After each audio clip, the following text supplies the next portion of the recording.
Right, how posh are you? In today's lesson, we'll be looking at posh versus, well, common, standard, basic English. English that probably you or I actually would usually use. In today's lesson, 28 variations of basically the same word. How posh are you? Out of these 28 words, how many do you use the posh equivalent, not the basic common one? I'll tell you for starters, for me, I definitely don't use all of the posh words, and I certainly don't use all of the basic. So do make sure you comment below, let me know how posh you are. Remember, this is a little bit of fun, helping you to understand some of the nuances, the differences in the English language. Like most languages, depending on where you come from, your educational level, the language you choose to use, there is more than one word for the same thing. Depending on which class system you might come from, or indeed mix with, or even just being able to socialize in different situations. This vocabulary just highlights some of the differences in British English, depending on perhaps your educational background or your class. And indeed, some of you may even completely disagree with this list. However, it has been researched and has come from an etiquette expert. The expert not being me, that is. So, without further ado, let's have a look at these everyday English words, posh versus basic, and see just how posh you might be.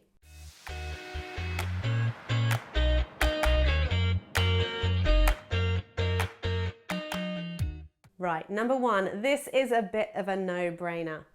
Alcohol would be considered the more posh upper class, and booze, the slang, informal, the language of the more, I don't want to say lower classes, but standard, everyday people like you or I. So, alcohol or booze, which do you use? In terms of speaking, not drinking, obviously. Now, number two, this is an interesting one. Bubbly. Bubbly. Now, bubbly is most definitely used by more of the upper classes in a posh situation, trying to sound a little more sophisticated. But what I didn't realise is that the term bubbly was created to avoid saying Prosecco. Traditionally, champagne is the more sophisticated upper class drink, choice of alcohol. But these days, Prosecco has become a lot more popular. One, personally, because I prefer the taste, and two, it tends to be a lot cheaper. So, first of all, which do you say, bubbly or Prosecco? And indeed, which do you prefer, champagne or Prosecco? Of course, you can also now use bubbly to refer to champagne, but traditionally, this was the reason why the word was created. Fun fact for you there. Right. Number three, old. Yes, we don't want to be saying old. There's lots of negative connotations with the word old. And indeed, even vintage, apparently, is more the language of the common people. Instead, the upper classes prefer to use the word antique. Antique, referring to, obviously, an item, an object, something that has particular value because of its age. So you wouldn't refer to a clock as being old, you'd say, well, it's an antique clock. Of course, if it is just a piece of old rubbish, then you might. Number four, a very popular word these days, actually a popular food or fruit. Is it a fruit? I think so. Avocado. Avocado. Now, avocado, using the full word, is considered to be more upper class. I say avocado. Does this make me upper class? Not really. The more informal, common, basic English would be avo. I would actually argue that most people tend to use avocado. Avo feels a little bit more informal, slang-like, if you will. So from my point of view, avocado is pretty standard. I wouldn't necessarily say there's anything upper class about it. Number five, basement. Go figure, basement. So when we're talking about different levels in a property, in a building, you would refer to the basement if you are more upper class, and lower ground if you're more basic, common, standard English. Really, you can see that there's not a massive difference between some of these, but again, this is a list created by an expert, an etiquette expert. So if you're wondering what the differences are between these words, nothing. It's purely to do with your lexical choice and essentially whether you consider yourself to use more formal English or more basic day-to-day. So basement and lower ground. Number 6, a full English or an English breakfast. What does that include? Oof, eggs, bacon, sausages, hash browns. What else? Blood pudding? Not sure about that one. Anyway, many of you who have stayed in the UK know that we are famous for our English breakfasts. Rather unhealthy, but great after you've been having a little bit of booze the night before, or alcohol, depending how posh you are. Anyway, if you are staying in a rather posh hotel in London and you want to order an English breakfast, rather than say English breakfast or full English, you could say a cooked breakfast. Minimal difference there, guys. Really, it does seem a little bit ridiculous, but there you go. Upper classes tend to use cooked breakfast rather than full English or English breakfast. Right, number 7. This is a great one, especially if you're Italian. Latte. Latte or cappuccino or frappuccino or mochaccino or whatever kind of word you want to refer to as coffee or type of coffee you want. Essentially, if you are more upper class, apparently, according to the experts, you're more likely to simply ask for a coffee. Okay, keep it simple, keep it classy, keep it, actually in this case, more basic. But essentially, lattes and cappuccinos apparently are more for us common folk.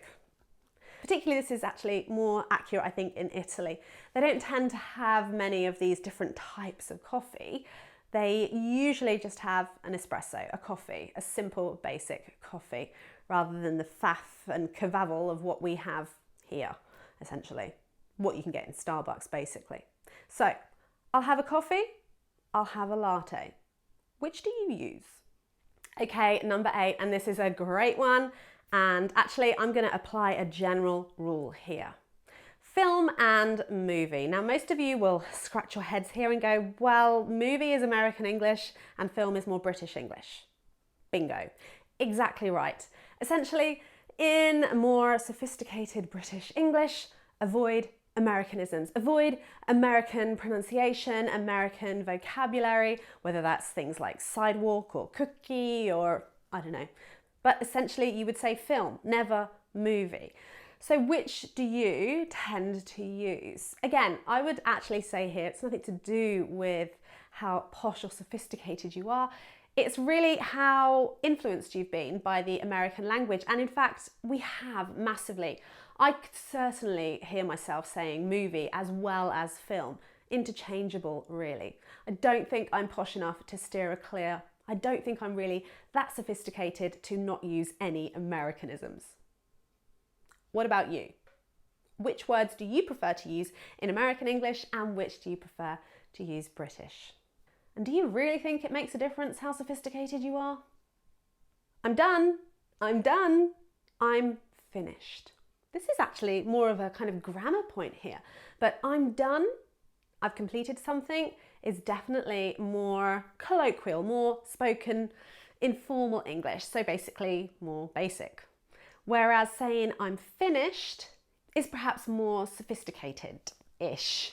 It's more correct, essentially. I'm done, more colloquial, more informal. I'm finished, more upper class.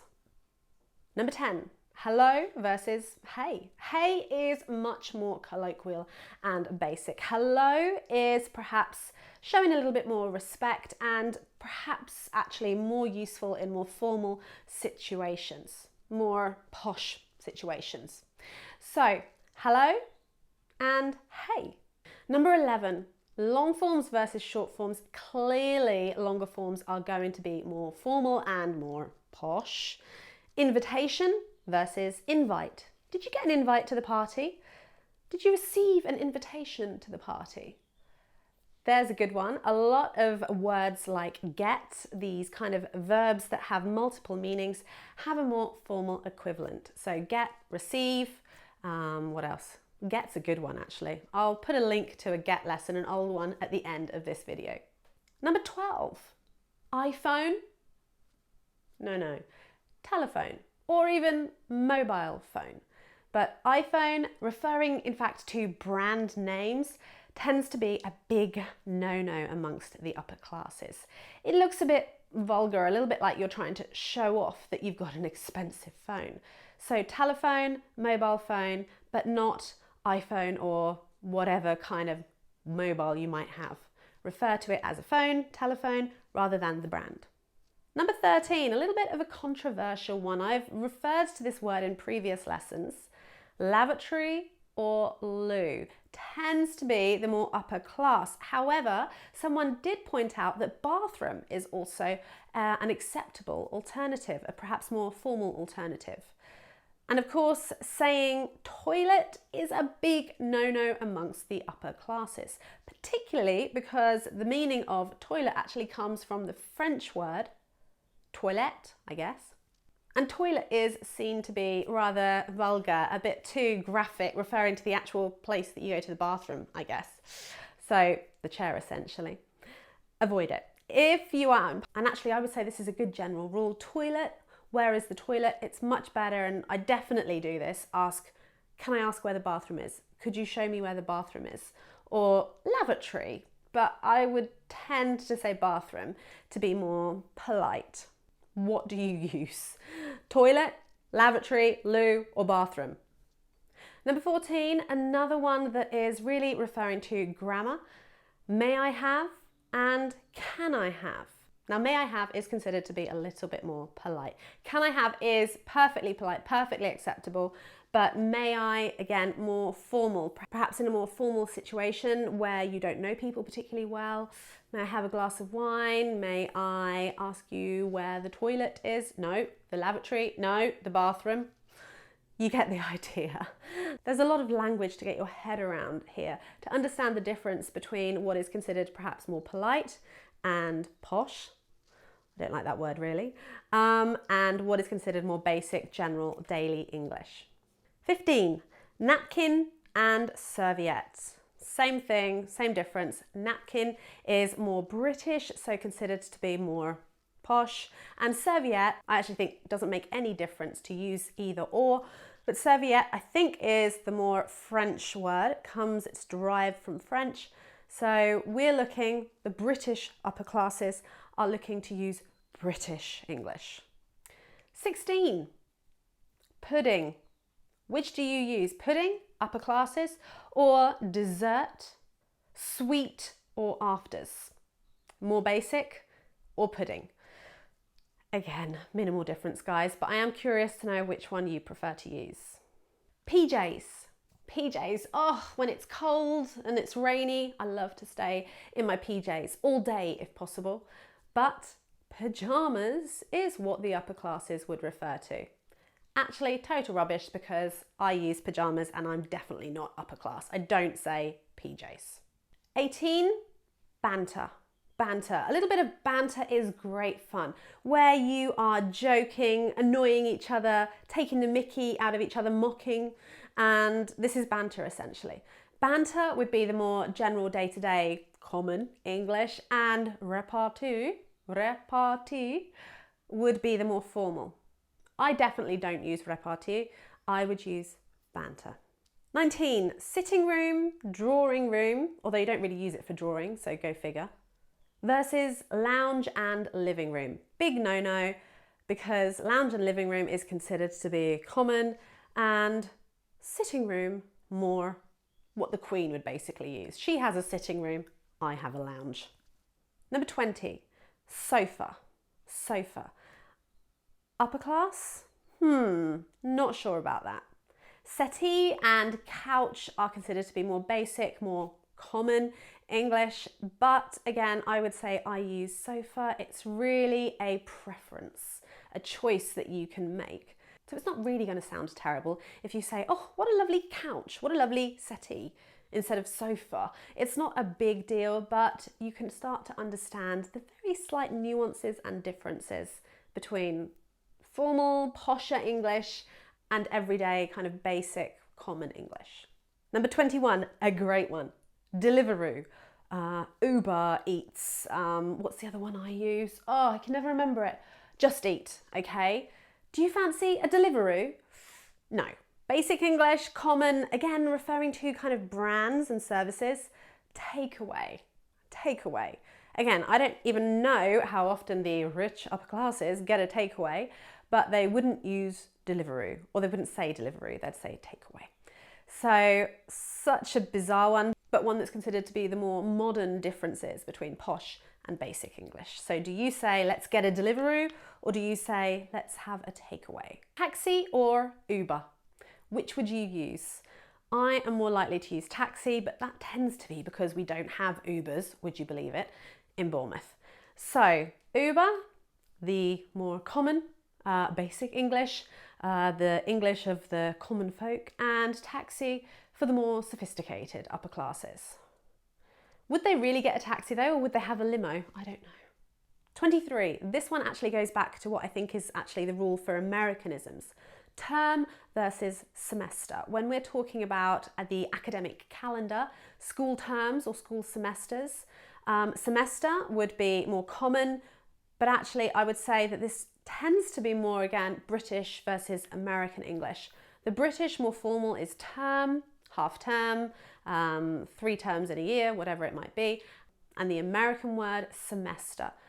I have not heard people use semester in the UK. However, I'm not at school anymore, so it might be that this Americanism has become more ingrained in British English. I definitely use term. As a British university teacher, as someone that's part of kind of the academic crowd, if you will, we all use term, not semester. 24, really random. We've gone from term and semester to toasty. A sandwich that is toasted with maybe cheese or tuna or whatever inside. No, toasty is basic, more common, and toasted sandwich is the more upper class. Do they have a toasted sandwich? Would they even use this language? I don't know. Do you get me? Do you get me?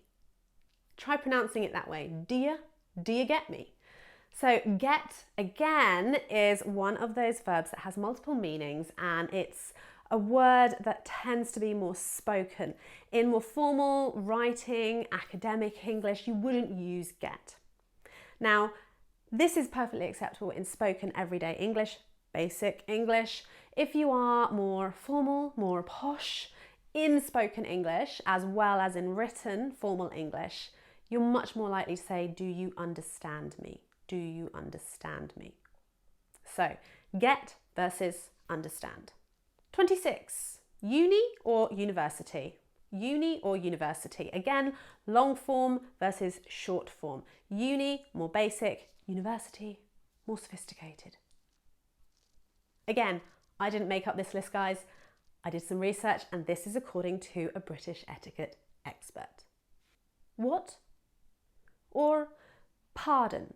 Now this one surprises me because for me, pardon is the more polite word to use when you need someone to repeat what they said or you didn't hear them. But in fact, what is considered to be more upper class? Pardon, more basic English.